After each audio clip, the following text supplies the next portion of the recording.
What's up, everybody?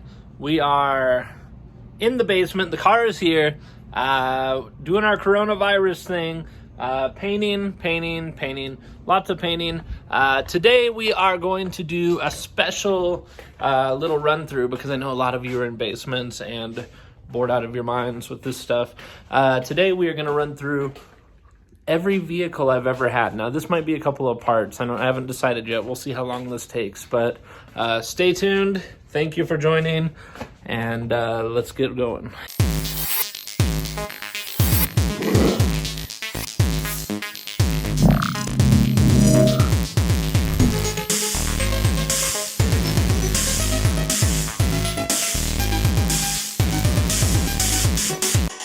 Okay, number one was a 1979 manual transmission 528. Lots of fun, lots of stories.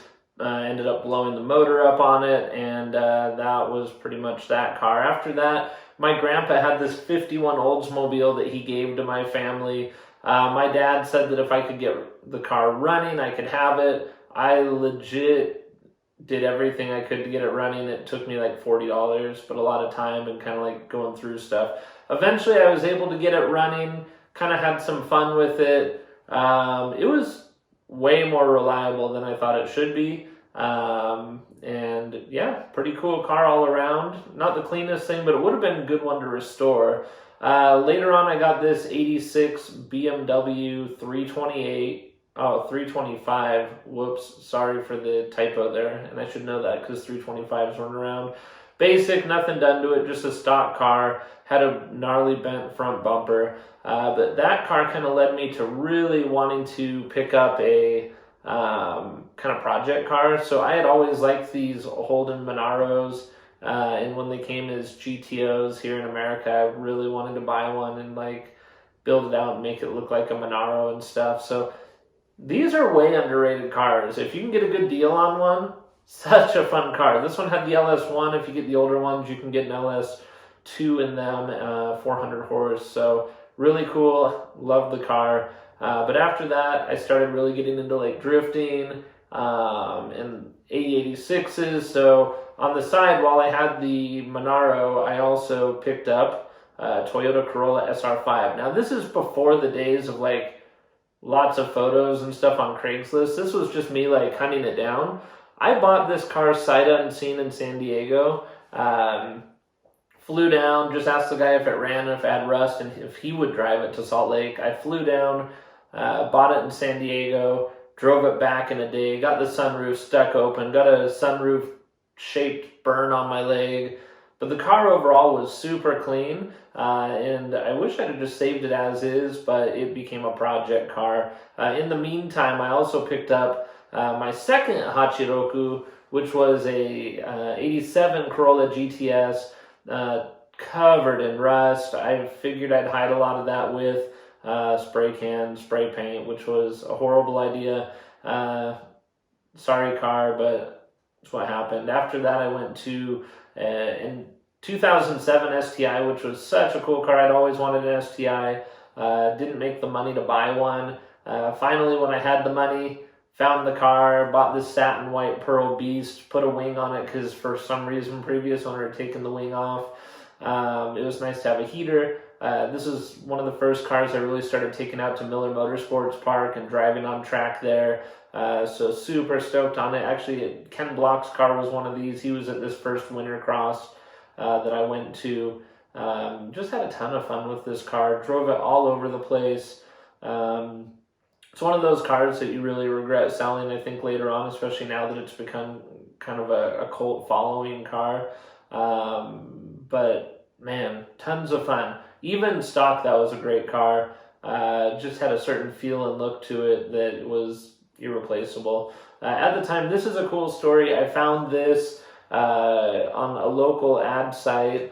This 85 Corolla was for sale for $200. This is the one that like blows people's mind. The guy ended up putting a battery in it before I could pick it up, so he sold it to me for like $300.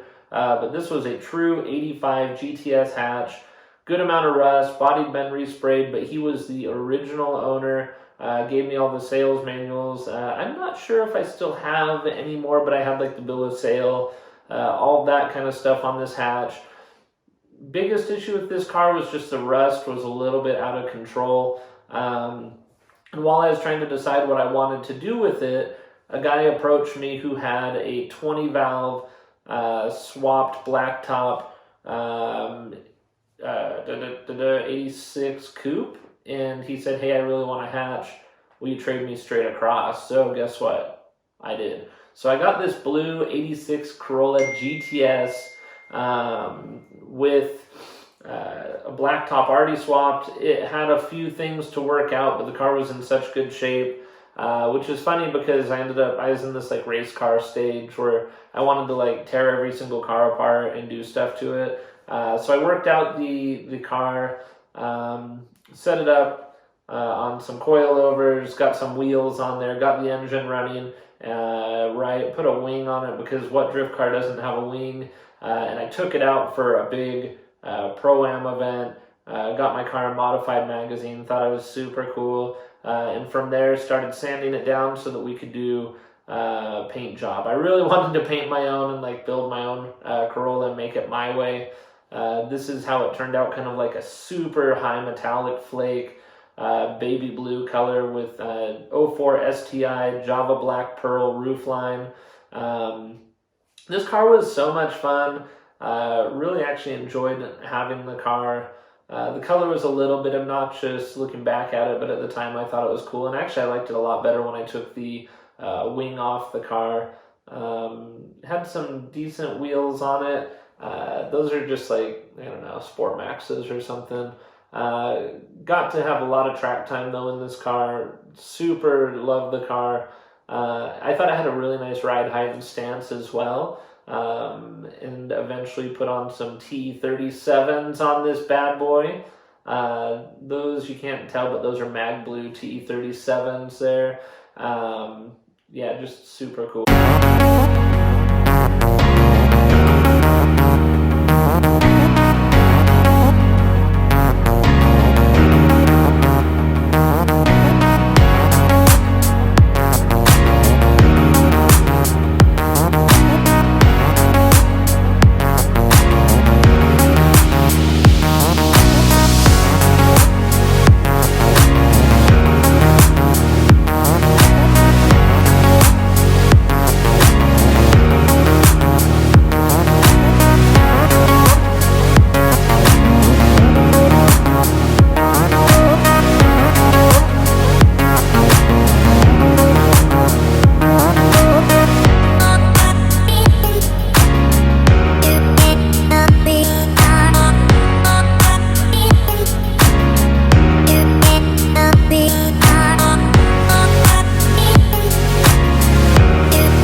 one's a really unique story. While I was building the other car, this guy Olin down in California had been building an 84 hatch.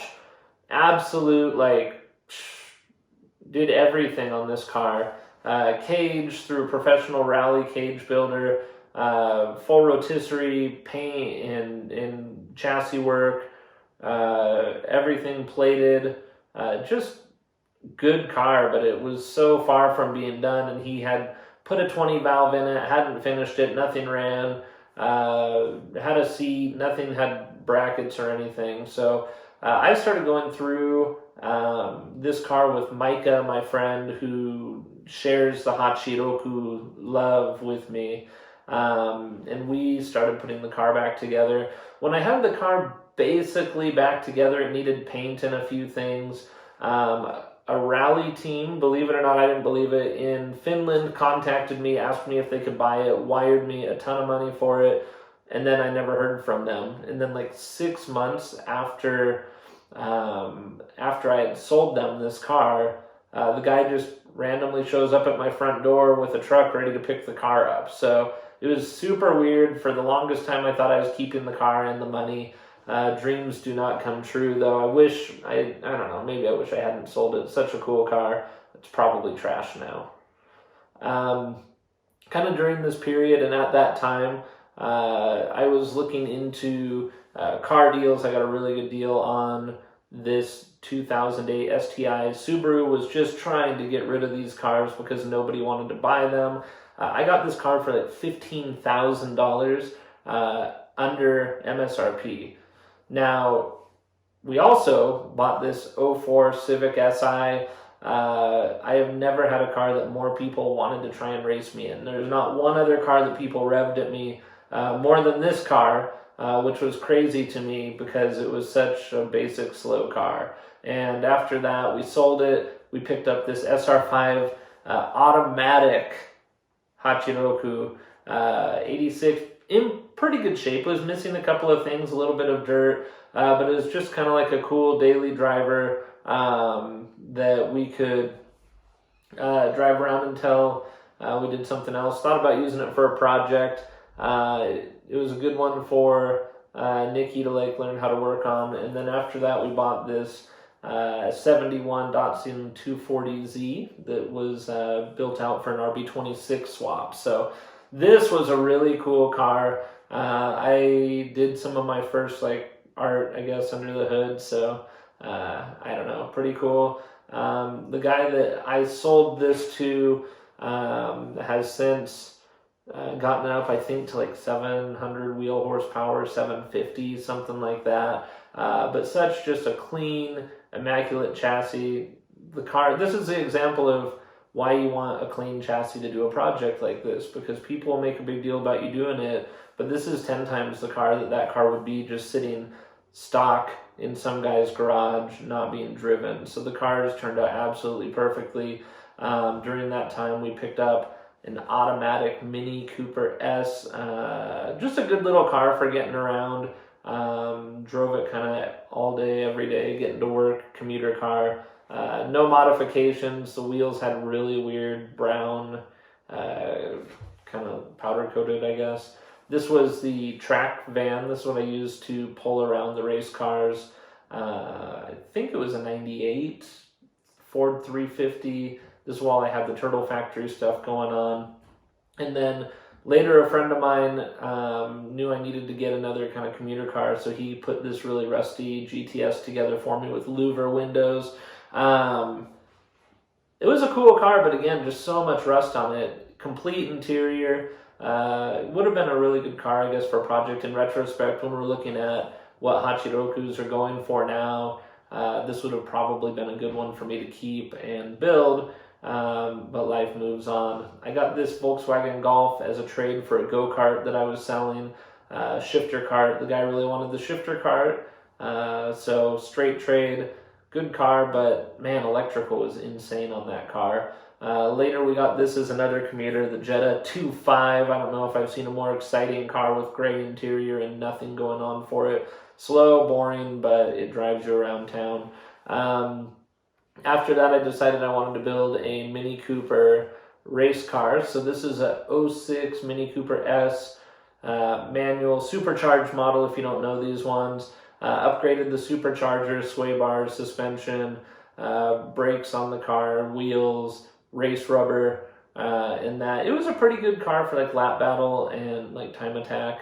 But when I started seeing Miatas and stuff passing me on the straightaway, even with upgraded or supercharger and everything in this car, I don't know, I kind of fell out of love with the car. Later on Craigslist, I found this Subaru, it's a 99, Legacy Postal. And this Legacy Postal was right-hand drive, so I thought it was super cool. Thought it might be a cool project car. It's kind of a piece of junk though. From there, I decided it was time to build an all-out race car. I didn't have the money to build anything super crazy. A lot of people were running like spec Miatas. They didn't have the spec Z thing going on at Miller at the time. So I bought this because I figured the cost would be similar to the cost of building out a Miata, and I liked the car better. It looks like pretty good shape, but the reality of it is this car had a bad title. It had a lot of body work. You could see a lot of things like this just broken off that you don't see in a 20-foot photo. Spray paint all over the back of it, Bondo all over the back of it. I took it to Oasis Auto Body here in Utah. They painted it the same color that Aston Martin uses with their race cars on the DBRs. Got some Volk wheels, some stock techs. I mean, this car, we really went through it and made it awesome. Full cage later on after this. You'll see it, I think, by the end of this. SR20 swap with upgraded turbos. Just a fun car all around. It eventually was sold as a drift car. I found this Mini up in Spokane, Washington. An Army guy had brought it in. Drove this down from Spokane to Salt Lake in a day. It took 14 hours. It took forever. The car was slow and bad. Later got the 2010. I think 2010 was the first year on the Mini Countryman all 4 S's. The only way you could get all-wheel drive was to buy the all 4 S version, which is the most expensive version.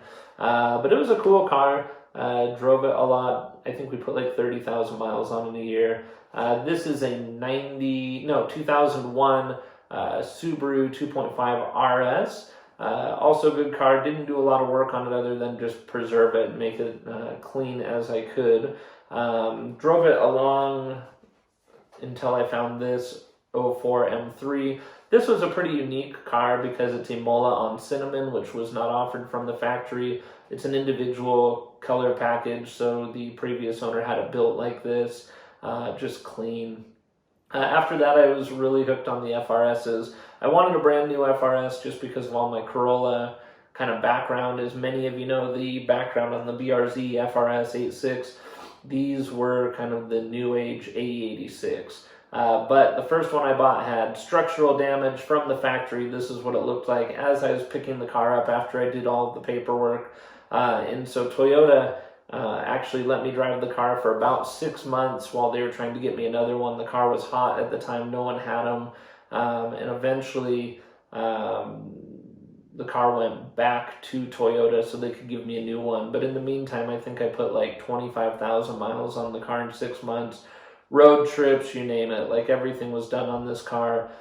We even took it on some rally special stages because we knew that the car would eventually be crushed.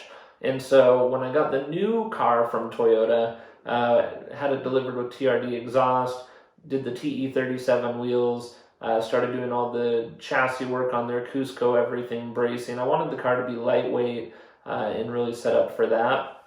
And then eventually we bought another Mini Cooper S. This one was an automatic, pepper white. It's not the same one from before. This was kind of the daily driver. You can see my aquarium in the back there. That's my saltwater setup.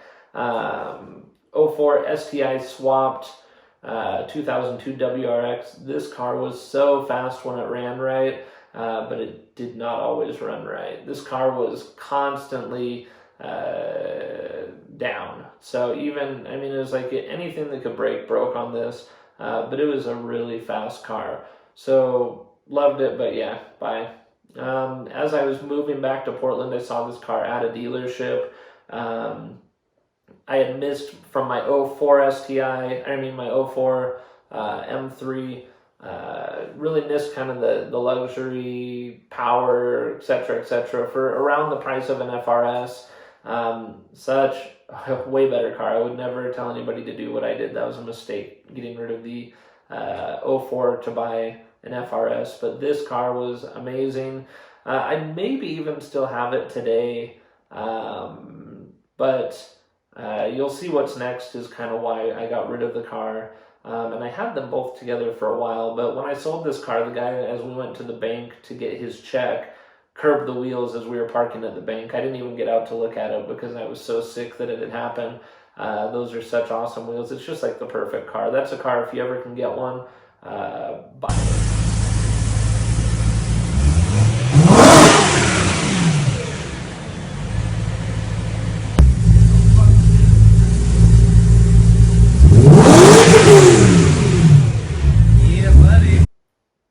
And this right here is the reason that I sold that car. I had the opportunity to buy a one-of-one mint green E92 from the factory. This is the only one BMW made. Somebody had it on order. I knew about the car. I knew it was sitting there. I was working with BMW at the time.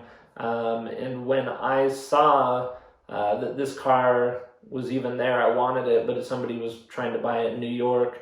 And anyway, I kind of waited around to see. The car sat at the dealer for a while they were trying to figure everything out with this guy. And eventually the day came up that the guy said, no, never mind, I'm off it. You guys didn't take care of me. I don't want the car. I bought it the same day. So the second I knew I could buy it, I bought it. Amazing car. So many looks. Such a good color. This is Porsche mint green. This is what they use on the Porsches, their exact paint. This is the only one documented. I drove it out to Salt Lake a couple of times, kept it kind of in Portland, drove it for a few years, and when I sold it, basically got all my money back out of it. Amazing car, amazing color, and this is the reason that I'm planning on painting the Targa the same colors. This is just so many memories in this car, so much fun with it. And I'd love my Targa to be the same color, kind of as a throwback to the M3. I don't regret selling it, but at the same time, just a cool car. I'm happy to have owned it, and I'm happy for the current owner that he is totally enjoying it. During the same time we had the M3, this was kind of the commuter car, 04 i3.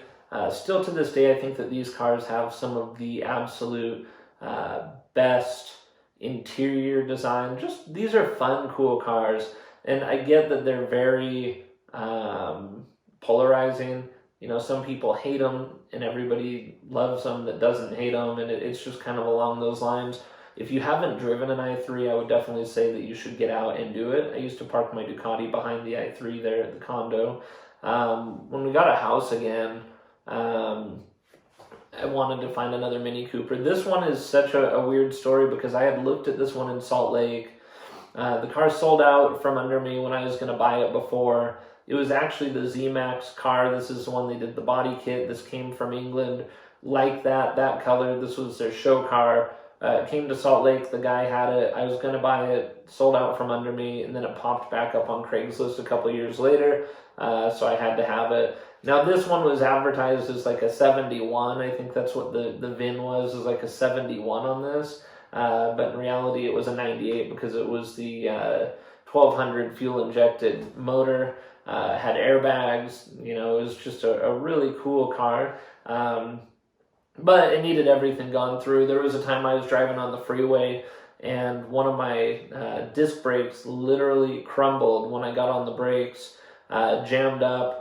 Pulled the wheel to the right, ripped me across all the lanes on the freeway. Luckily, I did not hit anybody. Luckily, I did not die. These cars, so I'll tell you, for as cool as they are and everything about them on these classic minis, you're probably more visible on a motorcycle. Nobody ever sees you in them. I've never had a car where people have almost merged into me so many times. I had to get on the horn and swerve and move. Fun cars, cool cars, but yeah, I mean, they're just They're so tiny. I mean, if you haven't seen one in person, you get a lot of looks, a lot of thumbs up from enthusiasts and stuff, but moms in their minivans will kill you. You can almost hide it behind the motorcycle. After that, I went for something big, '01 Landcruiser. Found this one. It looked like it was like almost brand new, and it was like 15 years old or something when I bought it. Lower miles, but just immaculate inside and out. I haven't seen another one this clean since that time. Even the leather, it just looked like no one had ever even sat in the car. And this was all original. The previous owner just took care of it. It goes to show you that if you take care of a car, it really will last. And the other thing is, as anybody knows, Land Cruisers have a different standard for duration. Anything on them is supposed to last for 25 years. So I don't know how that speaks for the leather. But the cars are just supposed to last and be solid, and it's like the best thing Toyota makes as far as the Toyota line goes. So really special cars, clean, but you know, 2 people typically don't need 7 seats. Other than that, though, I mean, just a good car, good looking, classic lines, and in great shape. We had really enjoyed having our first Mini Cooper. And so while I was working at BMW, I was able to get really good deals on Mini Coopers and BMWs. And so picked this one up.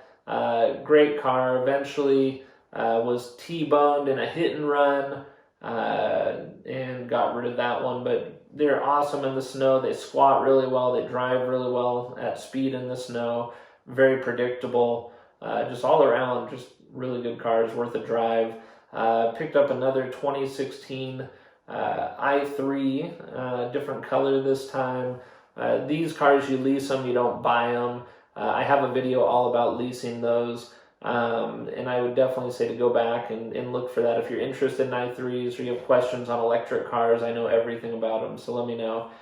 This was an auction car, '04 Nissan Frontier. Bought it. I'd never had a pickup truck before. It was good for moving motorcycles around, but pretty plain Jane. I mean, and just, I don't know, it's a truck that had some space in it. It was a good car. I don't know what else.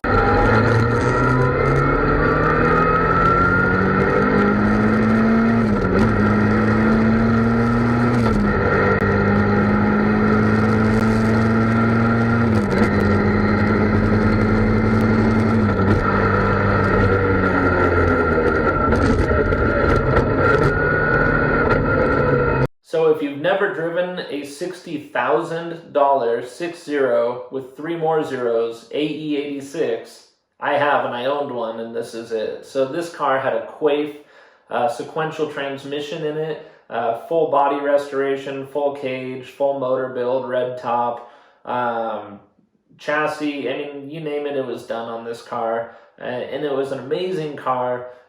Biggest issue I had with the car would probably just be that the gearing on that Quaife transmission was just really weird. It had a really tall first gear with like no torque in it, so it felt more like a tall second gear.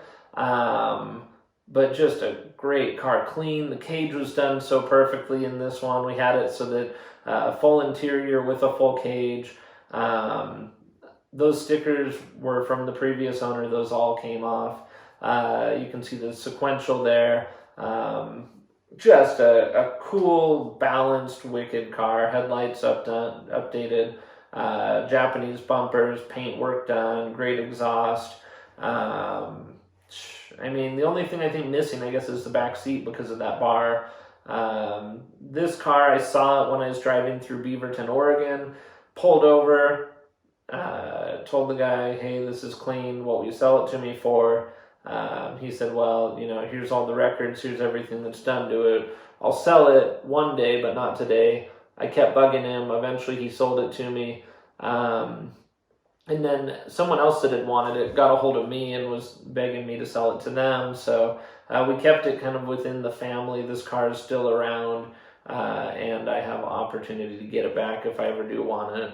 This is a 2014 FJ Cruiser. The idea behind this was kind of like an overland, something I could drive and take to South America, build out, put beds in it, that kind of thing. These FJ Cruisers do not depreciate. This is a car that I bought for like $35,000, drove it for 20,000 miles and sold it for $35,000. So if you're looking for a car that does not depreciate, this is the car. You should go buy one of these. If you're thinking about it, do get the special editions. Do spend a little bit more because they sell faster. They are good cars. They are quiet, and it's just cool. It's a cool color. Drove it through Moab, just used it. Bought it to use it. I used it. I didn't baby it, and I still got every dollar out of it. So it just blew my mind. They are a little bit bigger, and in retrospect, there are a few things I didn't like about it, but I still think the value and the way that the car held value, why wouldn't you just give it a chance and try one of these? If you want to try one, see if it's a good car for you, you totally can do that, and sell it. And there's not a lot of risk in buying an FJ Cruiser, so just make sure it runs well and you're solid. Yeah, that was my Portland to Utah transition vehicle. Along with that, as I was working for Porsche, I got a deal I could not refuse on a 718 Cayman. So I picked this up. This was my 41st car, believe it or not. Really fun car. I think it's really underrated. A lot of people do not give the Cayman the credit it deserves. They say it's not a true 911, not a true Porsche. It's obviously not a 911, not a true Porsche because it's a mid-engine. Let's talk about how different a mid-engine and a rear engine are. It's like we're talking about inches. These cars are incredible. If you're thinking about buying a 718, I would say do not worry about what people tell you. With the PDK, the size of this car, with the power in them, they're absolute monsters. They are so much fun to drive. They go really fast. If you can go get a good deal on a GTS 718, buy it because they are fun. I don't know how they are for collectability, but if you're looking for something you can drive every day, in kind of all weather, these cars do really well. I've driven it in snow. Just a really good car. Eventually it was totaled. It got ran over by a box truck, believe it or not. So a box truck was coming around a corner. My friend was driving the car, stopped at a stoplight. The truck came around the corner, drove right over the hood. So it was fairly insane, to be honest, that's what happened, and that's how this car ended. But the car, you can get tunes on them. I think Cobb has an access port for these now. It's a car where you really just fall in love with Porsches. This was my first Porsche. My dad had a Porsche when I was a kid. The motor blew up on actually one of those bearing issues back in the early 2000s. But I wanted to give the cars a chance, and my dad hates Porsches now, and he doesn't say anything nice about them or the company ever. I worked for Porsche. I love Porsches. I love this Porsche. The 718 is such a good car, so check them out, but it does leave you wanting a 911, I think. I guess we by now all kind of know what this is. This is a simulator. Bought this for $1,000. Sold the engine and stuff, and there's plenty of videos on this. Most recently picked up 43. This is a 19 i3S. The difference on the S versus my previous i3s, a little bit more torque, a little bit more power, I think 10 more horsepower. Tires are all a lot wider. You get some wheel flares for those tires. Not a ton of stuff is different, but it's definitely noticeable. The suspension's a little bit different. Again, just a fun commuter car. It's the perfect car for just driving around, going to work and stuff. And you can get them on cheap leases. Again, see the video that I have for that. Most recently as well, this is kind of the pair up. This is a 2020 Tacoma. Again, these lease really well because they hold value just like the FJs do. I do like driving this a bit more than the FJ. It feels a little bit more like a car does to drive. It's a little bit more reactive. Just a little bit better car all around for that. Better fuel economy, more power.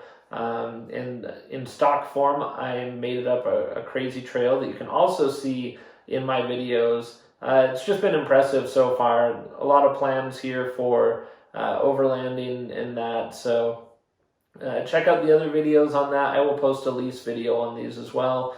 And here we are. We have finally made it to one of, if not, yeah, it's one of my dream cars. I won't say it's the most coveted car that I've ever wanted, but it is a car I've always wanted. And that's a 911 Targa. And this is a clean one that I found here locally in Salt Lake area. I have a total video on a walk around and everything on this car as well that you can kind of link to. I'll put a link to it in the description below. This is a project car. This is a car that we are going to be doing some really big things with. It is probably going to be a mint green car to match that M3. But the paint is brand new. This car has also seen a total chassis restoration, paint job. So it's really hard to say exactly what I'll do with the color, but it's probably going to get a paint job when we do some of the other work that's planned for it. So yeah, so if I'm going through all of the cars, this is probably one of my favorites because it's a lot like an A86 because same kind of era. I like some of that more manual feel to the car, but it's just clean and it's got just timeless body lines. This is it outside of the Vincent's drugstore from the Sandlot. Just an awesome car. So as it sits, I needed a car for kind of everything right now. So I've got the electric daily commuter, the Tacoma for kind of like the all-around everything, camping, traveling, whatever kind of car. And this is one of the, I guess it's not the first time, but this is one of those times where it's nice to have the 911 as a project / third vehicle that I'm not driving and putting miles on every day, because I put a lot of miles on like the 718 and that. So thanks for joining. Appreciate it, guys.